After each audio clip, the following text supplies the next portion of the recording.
Ternyata pisang tidak hanya memberikan manfaat untuk dikonsumsi, diolah, dijual, kepentingan industri, dan sebagainya. Sebuah fakta bahwa pohon pisang tidak hanya dari buah, batangnya, daunnya, bunganya, dan keseluruhannya memiliki manfaat dan bisa dirasakan oleh manusia. Sebuah falsafah kehidupan bahkan bisa diambil dari pohon ini. Pohon pisang tidak akan mati sebelum berbuah. Bahkan jika ia dipotong sebelum berbuah, nantinya ia akan tumbuh lagi, melanjutkan sebuah misi yang sangat berharga bagi manusia. Lantas setelah ia berbuah, kemudian mati, ia meninggalkan tunas. Sebuah generasi baru yang ditinggalkan untuk melanjutkan perjuangan orang tuanya. Kemudian si anak pohon pisang yang bertunas tadi tumbuh, kemudian berbunga dan berbuah. Buah itu lalu dimanfaatkan oleh manusia. Lalu ia tidak akan mati sebelum berbuah. Dan jikapun ia sudah berbuah lantas mati, ia meninggalkan keturunan yang siap untuk menghadapi kehidupan. Begitulah siklus regenerasi pisang. Nah, bagaimana dengan manusia? Keluarga adalah pondasi utama untuk membentuk sebuah bangsa yang baik dan beradab. Jika orang tua mendidik anaknya dengan baik, dibekali ilmu agama yang kuat, diajarkan adab dan sopan santun, diantarkan ke sekolah dan universitas yang berkualitas untuk menggali ilmu lebih dalam, mampu bersosialisasi dengan baik di masyarakat, insya Allah kita akan mampu melahirkan sebuah bangsa yang beradab. Namun, mengantarkan anak ke institusi pendidikan yang berkualitas bukan berarti membuang jauh-jauh tanggung jawab orang tua dalam mendidik karakter seorang anak. Merupakan suatu hal yang pasti bahwa orang tua memiliki peran yang paling utama dalam mendidik anak.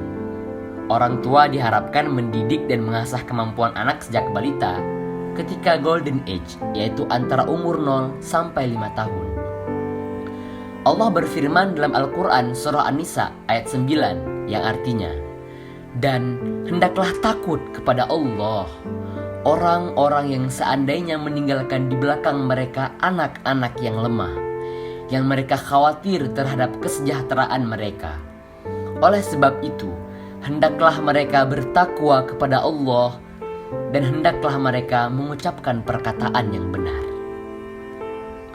Dalam tafsir Ibnu Katsir juz keempat halaman 241, Ali bin Abi Thalhah berkata dari Ibnu Abbas, ayat ini berkenaan dengan seorang laki-laki yang meninggal. Kemudian seorang mendengar ia memberikan wasiat yang membahayakan ahli warisnya. Maka Allah memerintahkan orang yang mendengarnya untuk bertakwa kepada Allah serta membimbing dan mengarahkannya kepada kebenaran. Dalam As-Sahihain dinyatakan bahwa Rasulullah saat menjenguk Sa'ad bin Abi Waqqas, beliau ditanya, "Ya Rasulullah, sesungguhnya aku memiliki banyak harta dan tidak memiliki ahli waris kecuali seorang anak putri. Apakah boleh aku bersedekah 2/3 hartaku?" Beliau menjawab, "Tidak." Ia bertanya, "Setengah?" Beliau menjawab, "Tidak." Dia bertanya lagi, "Bagaimana 1/3?" Beliau menjawab, "Ya, 1/3 boleh dan 1/3 itu cukup banyak."